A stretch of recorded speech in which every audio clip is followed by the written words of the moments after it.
বান্দা তুই যত ইচ্ছা নামাজ পড়, তুই যতই সেজদা কর, তোর ঠিকানা জাহান্নাম। সবাই ফুল ভিডিওটা মনোযোগ দিয়ে শুনুন। আল্লাহর এক বান্দা, অনেক অনেক কাল আগের কথা, এক নির্জন প্রান্তে একটি ছোট ঘরে থাকতেন এক সাধারণ বান্দা। তার নাম কেউ জানতো না। সমাজে তিনি ছিলেন অতি সাধারণ, কিন্তু আল্লাহর কাছে তিনি ছিলেন অসাধারণ। দিন রাত তার একমাত্র কাজ ছিল আল্লাহর ইবাদত, বিশেষ করে নামাজ। ফরজ নামাজের পাশাপাশি তিনি অসংখ্য নফল নামাজ পড়তেন। রাতের অন্ধকারে যখন সবাই ঘুমিয়ে পড়তো, তখন তিনি উঠে তাহাজ্জুদ পড়তেন।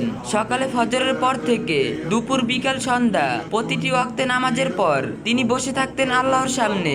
একদিন গভীর রাতে চারদিক নিস্তব্ধ, শুধু বাতাসের ফিসফিসানি। বান্দা তখন সেজদায়, কপাল মাটিতে, হাত দুটো ছড়িয়ে, পা দুটো সোজা, তার সমস্ত সত্তা আল্লাহর দিকে নিবেদিত।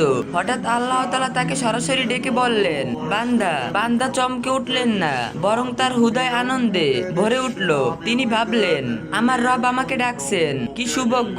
আল্লাহ বললেন, তুই যত ইচ্ছে নামাজ পড়, তুই যতই সেজদা কর, তোর ঠিকানা জাহান্নাম। কথাটি শুনে বান্দা এক মুহূর্ত চুপ করে রইলেন। তারপর ধীরে ধীরে গভীর আনন্দের সাথে বলতে লাগলেন, আলহামদুলিল্লাহ, আলহামদুলিল্লাহ, আলহামদুলিল্লাহ। তার চোখ থেকে আরো বেশি করে পানি ঝরতে লাগলো, কিন্তু এটা ছিল খুশির পানি। তিনি সেজদায় আরো গভীরভাবে মাথা ঠেকিয়ে বলতে থাকলেন, হে আমার রব, তুমি আমাকে ডেকেছো, তুমি আমার সাথে কথা বলেছো, এটাই তো আমার জন্য যথেষ্ট।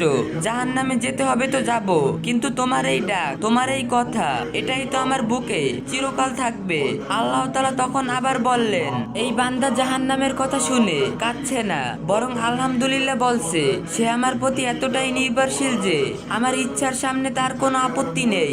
সে শুধু আমার সন্তুষ্টই চায়। তারপর আল্লাহ বললেন, হে বান্দা, তোমার জন্য জাহান্নাম নয়, তোমার ঠিকানা জান্নাতুল ফেরদাউস। কারণ তুমি আমাকে এমন ভাবে ভালোবেসেছো যে আমার যে কোনো সিদ্ধান্তই তোমার কাছে কবুল। তোমার নামাজ, তোমার সিজদা, তোমার কান্না, সবকিছুই কবুল করা হলো।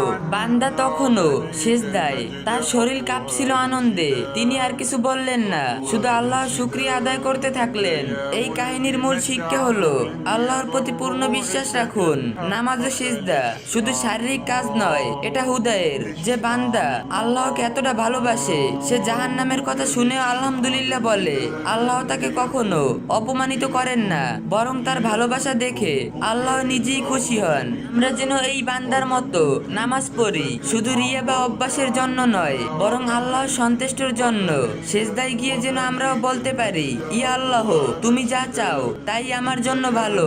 আল্লাহ আমাদের সবাইকে এমন ইখলাস দান করুন, আমিন। ভিডিওটা শেয়ার করে অন্যদেরকেও জানার সুযোগ করে দিবেন।